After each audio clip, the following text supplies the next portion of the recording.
Hello everyone, how are you? We are going to start our chapter 6 of class 9th. In this video, we will solve and explain question number 6 of exercise 6.2. So first of all, let us understand what is given in this question and what we have to prove. So in this question, this PQ and RS, these are two plane mirrors. Simple plane mirror in which we see our reflection, and this dotted part I am making, it's the polished surface, and this is the surface on which reflection can be made. In the same way, this is polished surface, upper one is polished and the lower one is the reflection surface. So in this question, these two mirrors PQ and RS are placed parallel to each other. These two mirrors are parallel. Then AB is any incident ray from any object. Then this ray reflect from point B, and reflected move like this. Then reflected ray hit the other mirror at this point, then reflect from this point and move along this direction CD. So this is incident ray, this is reflected ray.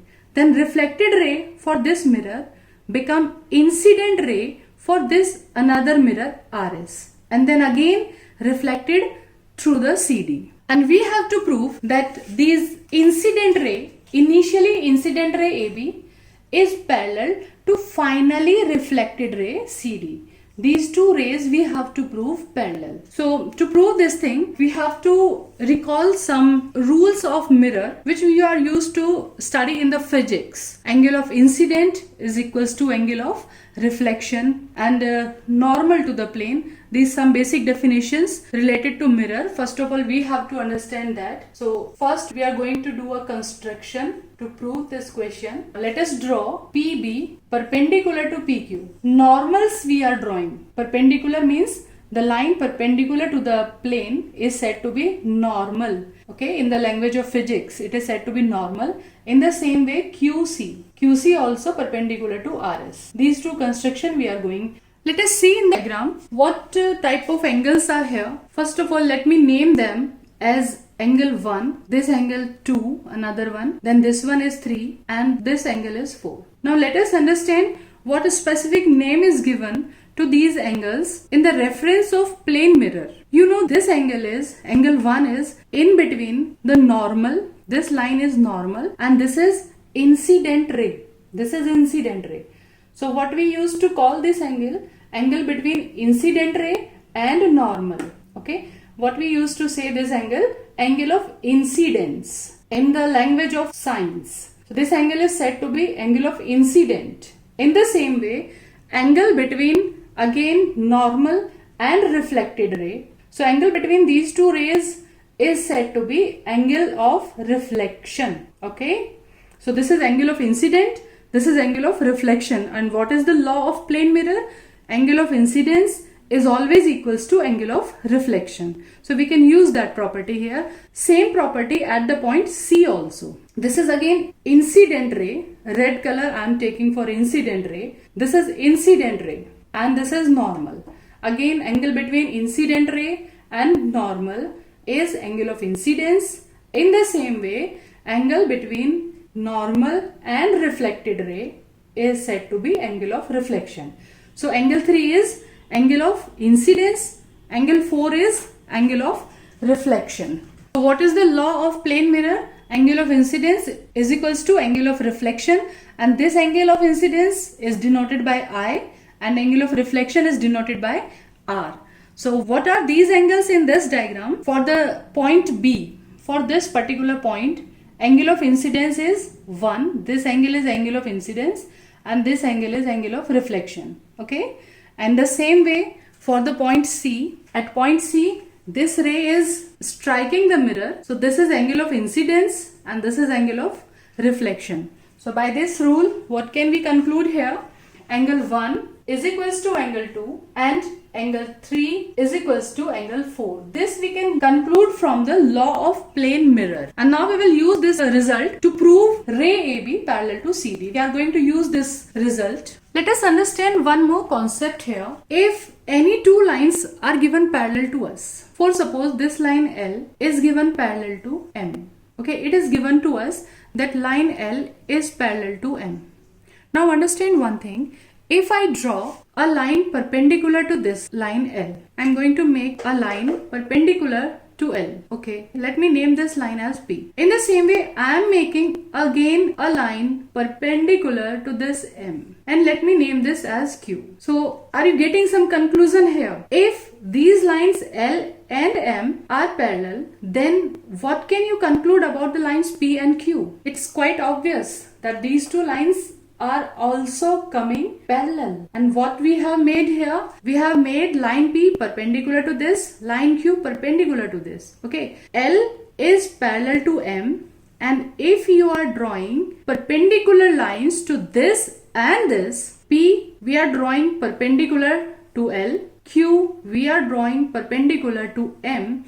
So we can conclude that these perpendiculars will also be parallel. P will also become parallel to Q. And let us correlate this rule in this diagram. Here these two mirrors PQ and RS were given parallel to us. These two were parallel. And this is the perpendicular to this line. And this QC is perpendicular to another line. These two were parallel. This is perpendicular to this mirror. PB is perpendicular to mirror PQ. QC is perpendicular to mirror RS. So what can we conclude? These two perpendiculars must also parallel. इनको भी parallel होना चाहिए. As we have explained this rule here, you can write that rule here as we know that. First I am writing the same rule here. Perpendiculars drawn to two parallel lines, already parallel. So perpendicular drawn to two parallel lines are parallel to each other. Those perpendiculars will also be perpendicular to each other. So let us correlate this situation in this diagram. We will write it as PQ parallel to RS. It is given to us. These two mirrors are parallel. And what about perpendiculars? PB, this is normal. So PB is perpendicular to PQ and another normal QC is perpendicular to RS. Therefore, we can conclude that the normal PB and this normal QC, the perpendiculars will also parallel to each other. So we can conclude this PB is equals to QC. That's very important conclusion here. PB is parallel to QC. Now we can proceed our question. Just observe these two parallel lines. This line PB and QC. Let me dark these lines. This line PB normal and this is also normal, and these are, now we have concluded that these two lines are parallel to each other. Okay, these two lines are parallel, and this one you can see it is working like a transversal. Okay, it's working like a transversal. So what can you say about these two angles, angle 2 and angle 3? What can we say? Clearly these two angles, PB parallel line, BC transversal, CQ again one of the parallel line. These two are parallel. This is transversal. So these two angles are forming Z, you can see. Okay, this shape is coming out Z. So these angle 2 and angle 3, they become alternate interior angles here. They are forming Z. These are parallel lines. This is transversal. Okay, so we can conclude that angle 2 is equals to angle 3. Therefore, it implies that angle 2 is equals to angle 3. What the reason you are going to write here? Alternate interior angles. These are alternate interior angles, angle 2 and angle 3.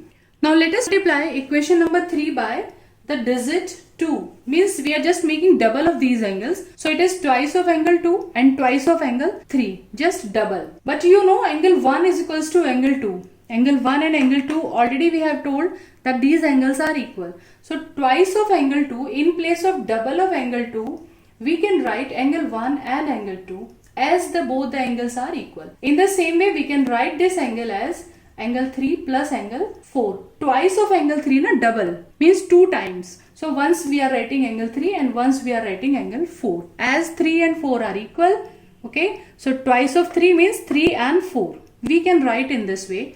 So angle 1 plus 2, write the name of this angle from the diagram. It is angle ABC. And this one is 3 plus 4 is angle BCD. This is angle BCD. And let's have a look in the diagram. What are these angles? Actually, ABC, this line is AB and this is BC. So this time we are saying this bigger one, this is angle ABC. And let us continue this diagram. Another angle is BCD. So let me draw this on the line BCD. So you can see another angle, we are saying this one, BCD.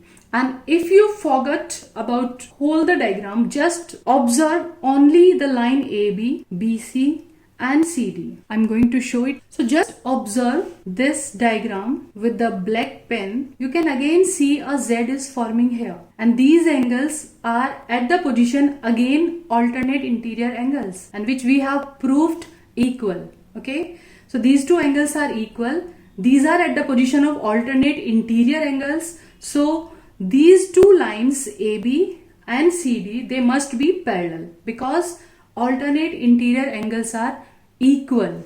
Okay, we will give the answer in the language form as this angle ABC and BCD are at the position of alternate interior angles and which are proved to be equal, which we have proved equal already. So therefore AB must be parallel to CD. Students, initially this question may sound little bit difficult for you, but I suggest you watch the video again and again and write this question again many times and try to solve it yourself. Once watch the video, after that try to write the solution in your own language again and again.